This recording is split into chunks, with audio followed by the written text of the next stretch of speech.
राजस्थान में जो घटनाएं चल रही हैं, आए दिन ऐसे अपराध हो रहे हैं, गैंगस्टर खुलेआम घूम रहे हैं, क्या कैसे देखते हैं आप? सबसे बड़ी चीज़ ये है, जहाँ पे हम बैठे हुए हैं, सीकर को एक शिक्षा के माध्यम से जाना जाता है। यहाँ पढ़ाई को वैल्यू दी जाती थी। यहाँ पे बच्चे दूर दूर से, पूरे हिंदुस्तान के बच्चे यहाँ पे पढ़ने आते थे। जो एक शिक्षा का हब है, उसको गुंडागर्दी का हब बना दिया। सरेआम यहाँ गोलियाँ चलती हैं और गोलियाँ चला के अपराधी शहर से निकल जाते हैं। सबसे बड़ी चीज़ ये है, प्रशासन की इतनी बड़ी नाकामी है। इस चीज़ को आप बाद में कैसा भी मुद्दा बना लो, यानी कि जो एक कांड हो जाता है, कांड होने के बाद वे यहाँ से भाग निकलते हैं, आप उनको पकड़ते हो नहीं पकड़ते, वो चीज़ें मैटर नहीं रहती। जो हमारे पीछे चला गया, क्या वो वापस आ सकता है? सबसे बड़ी नाकामी ये है, जिसके बच्चे हमारे पीछे चले जाते हैं, एक इतनी बड़ी घटना घट जाती है, उसके बाद आप उनको पकड़ो या उनको कितना बड़ा कुछ भी बनाओ सोशल मीडिया के माध्यम से, वो आप लोगों को दिखा रहे हैं कि क्रिमिनलों को, 5 जो भी क्रिमिनल थे उनको पकड़ लिया है, 24 घंटे के अंदर पकड़ लिया है। दोबारा से दिखाया जा रहा है कि राजस्थान पुलिस को ढेर सारी बधाई। बधाई किस बात की भाई? अब पकड़ने के बाद क्या वे जो हमारे इंसान हमारे पीछे चले गए, वे वापिस आ सकते हैं। बड़ी चीज़ ये है, आप कोई घटना घट जाती, उसी के बाद आपकी आंखें कैसे खुलती, उससे पहले क्यों नहीं खुलती? इन चीज़ों पर आप पहले ही काबू क्यों नहीं पाते? कोई घटना होने के बाद आपकी आंखें खुलती हैं। सबसे बड़ा सवाल है प्रशासन के ऊपर। उसके बाद अगर बात आती है जो सरकार की तरफ आप जब जाते हो, आप सरकार के पास जाके देखना, आप लोग बार बार उनका इंटरव्यू भी करते हो, वीडियो भी बनाते हो। सरकार जीव है पक्ष में विपक्ष में, वो उन पे लांछन लगा रहा है, वो उन पे लगा रहे, वो उनका जवाब दे रहे, वो उनका जवाब दे रहे। धरातल पे जमीनी स्तर पे काम करने में कोई ध्यान नहीं है। जब किसी का बेटा जाता है, वो बेटा अकेला नहीं जाता, वो अपने परिवार को लेके चला जाता है। एक बेटा ही परिवार का ऐसा हिस्सा होता है, वो जड़ होता है। उसके कारण जो पेड़ है ना, जो परिवार का पेड़ खड़ा, वो पूरा का पूरा पेड़ नष्ट हो जाता है।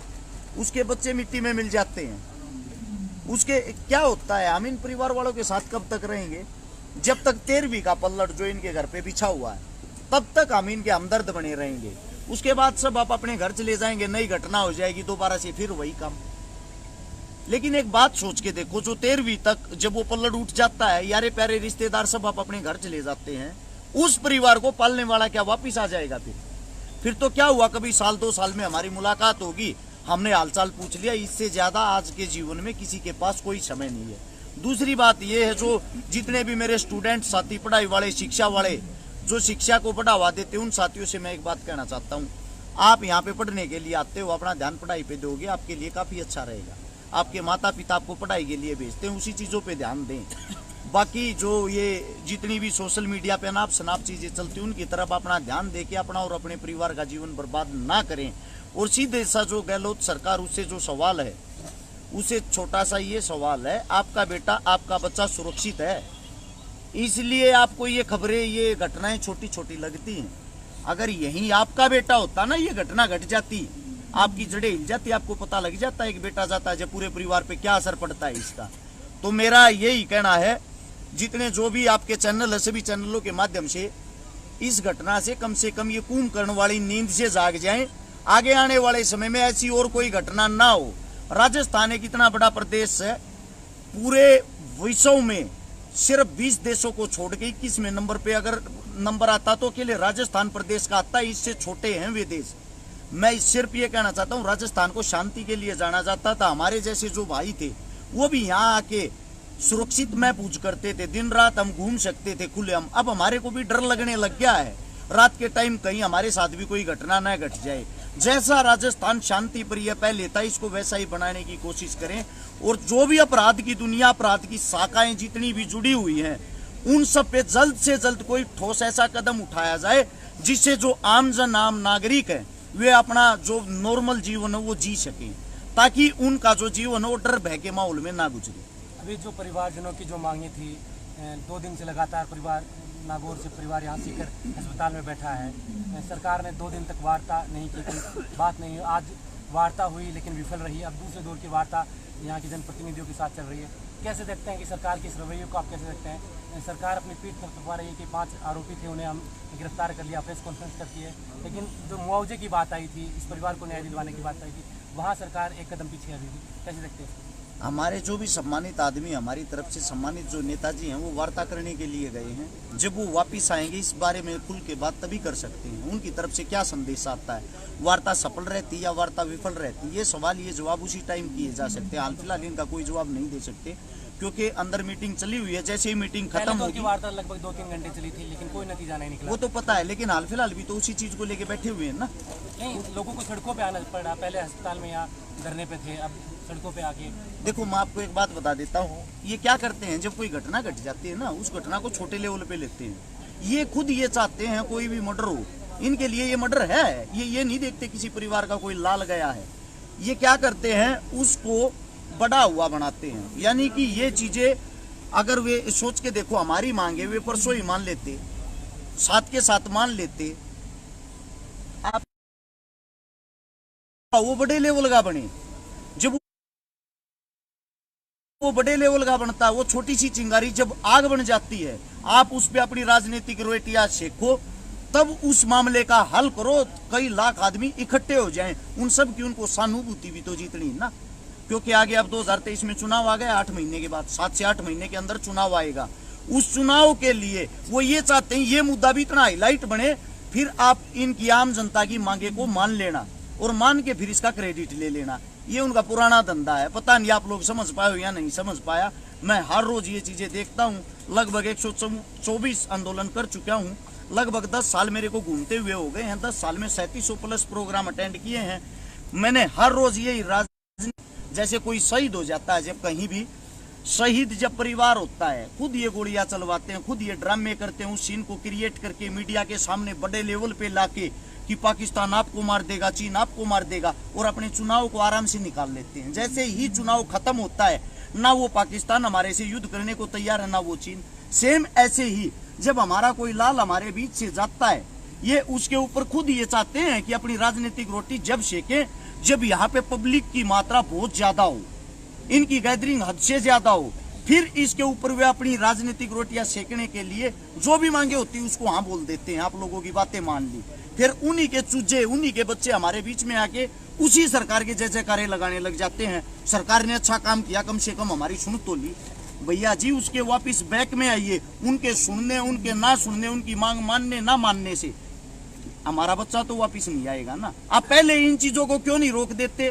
पहले ही अगर इन चीजों पे काबू पा लो, किस लिए तो हम आप लोगों के सामने मांग रखेंगे, किस लिए हमारे को सड़कों पे, रोडों पे आने की जरूरत पड़ेगी।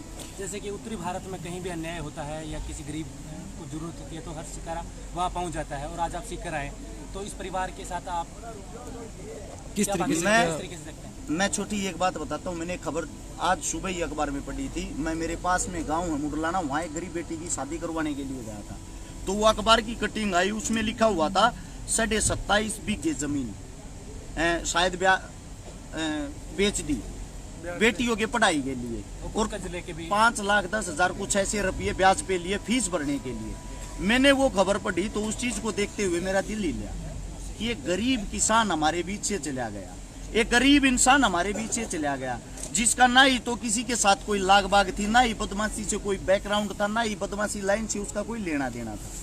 यानी कि एक आम जनता, आम आदमी मरता है, उसकी जगह वो गोली कल ना हमारे को भी लग सकती है।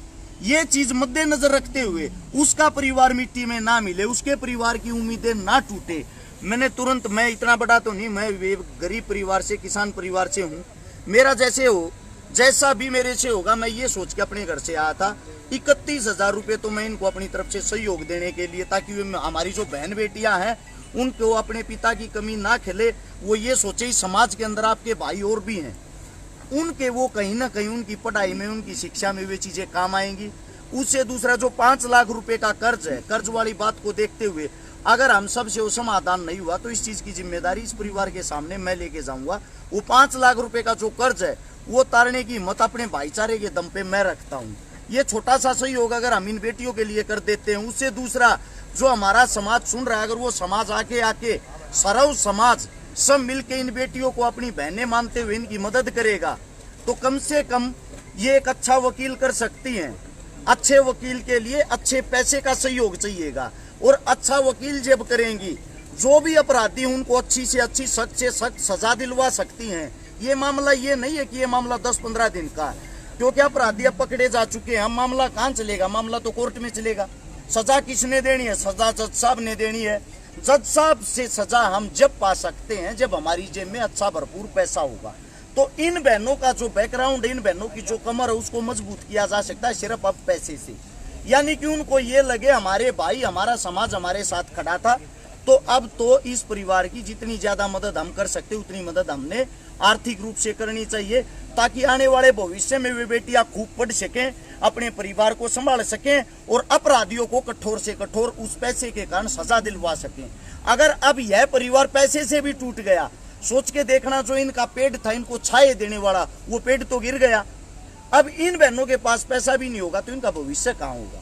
जमीन इन्होंने खुद वो अखबार में लिखी हुई थी कि बेच दी थी, ब्याज जो वो लोन जो है वो इनके ऊपर है। तो इन बेटियों के पास रास्ता क्या है? इनके पास तो कोई रास्ता ही नहीं है। अभी ये नया पौधा है, इनको अभी आम जो जनता है उसकी नॉलेज नहीं है, ये इंसान तुम्हारा है या नहीं है, ये तुम्हारे फायदे के लिए है या नहीं है। तो इसलिए हम सब ने मिलजुल के उन बेटियों को मजबूत करना चाहिए। इसी लक्ष्य को लेते हुए हरियाणा से मैं खुद यहाँ पे आया हूँ। मेरा जैसा छोटा मोटा जुगाड़ 31,000 रुपये इन बेटियों को अपनी बहन मानते हुए, ताकि उनकी पढ़ाई में कहीं वो काम आ जाए, वो तो इनको सौंपने के लिए आया हूँ। और जो जिम्मेदारी ये लगाएंगे वो जिम्मेदारी निभाने की मैं हिम्मत रखता हूँ। जैसा कि अपन देखें कि सीकर शिक्षा नगरी के नाम से जाना जाता है और हरियाणा के भी खूब बच्चे यहाँ सीकर में पढ़ रहे हैं। पिछले कुछ 1-2 महीने पहले एक कोचिंग संस्थान के बच्चे का अपहरण होता है। आज ये घटना हो जाती है, झुंझुनू के अंदर एक छात्र संघ अध्यक्ष के साथ ऐसी घटना हो जाती है। तो कैसे देखते हैं, क्या सीकर अब शिक्षा नगरी के नाम पर महफूज है? जितने जो नए बच्चे हैं वे ज़्यादातर सोशल मीडिया का प्रयोग करते हैं। सबके हाथ में फ़ोन है, सब यूट्यूब, फेसबुक, गूगल देखते हैं। उनको देखते हुए क्या है, ये उस दिशा में जा रहे हैं। उसमें देखते हैं हीरो नशा कर रहा है, हीरो गुंडागर्दी कर रहा है, हीरो सरेआम कोई क्राइम कर रहा है। ये उन चीजों को, उन हीरो को, उन बॉलीवुड स्टारों को, उन नकली हीरो को अपना आइडल मानते हुए अपनी लाइफ में वही काम करने की सोचते हैं। जब ये घर से यहाँ पे हॉस्टल के नाम के पढ़ने के लिए आते हैं तो ये अपने मन की करने की सोचते हैं। यानी कि इनको आज तो वे चमक धमक की जिंदगी अच्छी लगती है, लेकिन इन लोगों को ये नहीं पता आने वाले भविष्य में आप अपने परिवार को भी खा जाओगे, अपने जीवन को भी खा जाओगे और वापिस उस रास्ते पे नहीं जा पाओगे जो आपका रियल रास्ता है। मेरे जितने छोटे बड़े भाई बहन हैं, हाथ जोड़ के सबसे विनती है मेरी, आपका परिवार जब आपको पढ़ने के लिए भेजता, आप लोगों के ऊपर बहुत ज्यादा उम्मीद होती है। कम से कम अपने परिवार की उम्मीदें ना तोड़े। अगर आप कोई भी गलत कदम उठाते, गलत कार्य करते, उससे पहले एक बार ये जरूर सोच ले, आपकी भी बहन, आपकी भी बेटी है, आपकी भी माँ, आपका भी बाप आपके घर पे आपका इंतजार कर रहा है। और उन्होंने आपको पढ़ने के लिए, शिक्षा देने के लिए इसलिए भेजा है, उस शिक्षा से आगे आने वाले समय में आप कमा के खा सको, अपने परिवार को संभाल सको, अपने बच्चों को अच्छी शिक्षा दे सको। तो इस चमक दमक की जिंदगी को देखते हुए अपना जीवन बर्बाद न करें।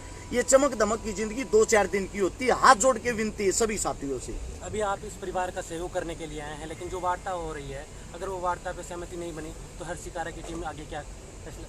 जो जिम्मेदारी यहाँ पे हमारे बुजुर्ग बैठे हैं, हमारे बड़े बुजुर्ग, जो भी जिम्मेदारी लगाएंगे जो जायज होगी, जितना मेरे बस